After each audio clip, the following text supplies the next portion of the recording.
Abahinzi bitabiriye aya mahugurwa twabigishije ku buryo ki ikawa umuntu ayitaho kuva igiterwa kugeza yeze, ndetse n'uburyo ki umuntu atunganya ya mbuto ya kawa kugira ngo ibashe kugera ku rwego rwifuzwa.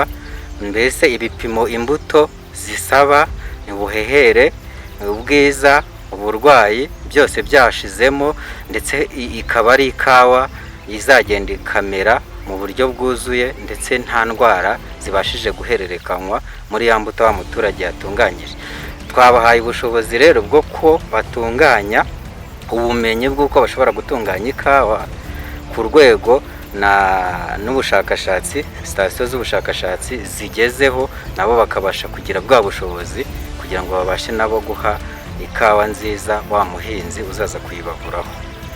Aya mahugurwa nakuyemo ubumenyi bwinshi, bizamfasha gukorera kawa nitunganye neza ku buryo izakunda.